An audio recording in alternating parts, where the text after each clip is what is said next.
Tom Ellis with the Biz Doc here with a quick stat for you. And you know, I like to put stats in the form of a question. Well, this week there's a bunch of stats, and they're in the form of this question. What are Americans worried about almost halfway through 2024? What a great question. That came in, a person was asking about the election, was asking about the economy, and he said, is there any way to find out exactly what Americans are worried about halfway through 2024? The news will tell you on a given day that, oh, they don't like this candidate, but they do like this candidate, and this is what they think. But what about what's going on? What are they really worried about in home in their lives? Great question, and here are the stats. Let's take a look at this chart. I'm going to walk through the chart. I don't know if we could push a little bit on here so we can see a little bit better. But what you have here is the red. It means Americans are very, very worried about it. And this, the purple, means that they are definitely worried, but worried what they call a fair amount. I'm worried a fair amount about that.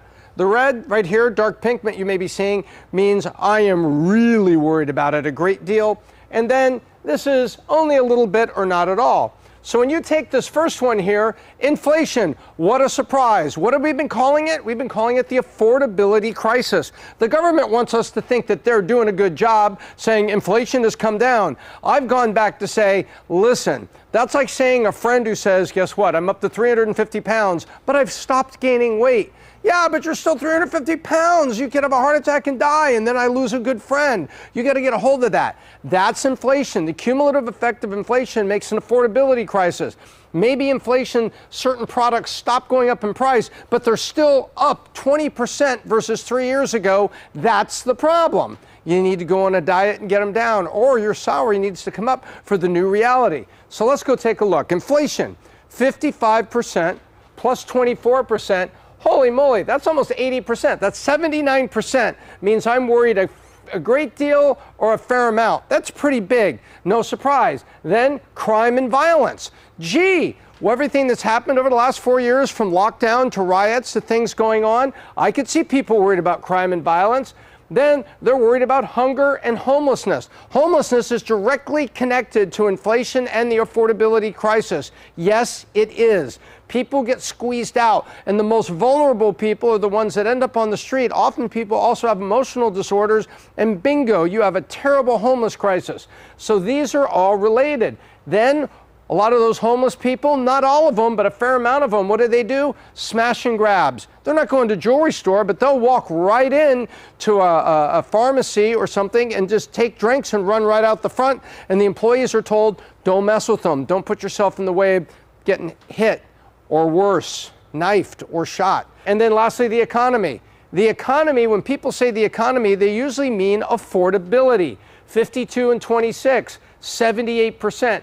Inflation goes with the economy. Crime and violence goes with part of homelessness. Hunger goes with part of inflation. So guess what? 78 to 80% of America, what are they worried about right now? The price of things, friends and family suffering from hunger because they can't afford as much food and things as they might want to buy, the economy connected to inflation, and then crime and violence. You wrap it all together, people feel the affordability crisis and they feel insecure. Now, for those people that can get through all that, they're worried about federal spending and health care. Health care at 78% also is just as a concern as the economy. Meaning, if you do get sick, can I get good health care? And oh my gosh, can I afford it? So there you have it. So then illegal immigration is sitting there at 66%.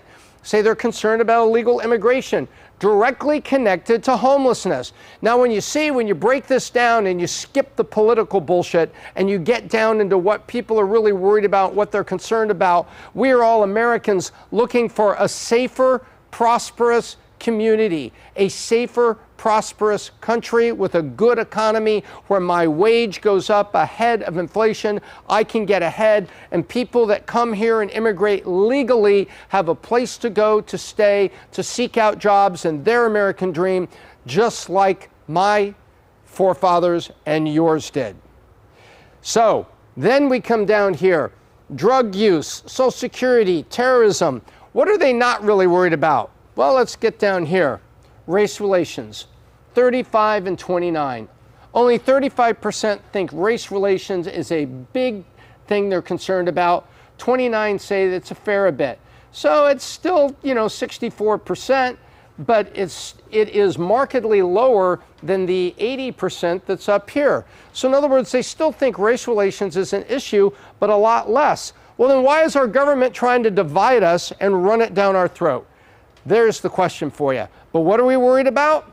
We're worried about a lot of stuff, actually, and it's pretty rational. And I would add to this, I'm worried about when the government's going to start talking to me about the solutions a political candidate running for office has versus trying to make me hate the other person. All right, that's it. That's the quick stat.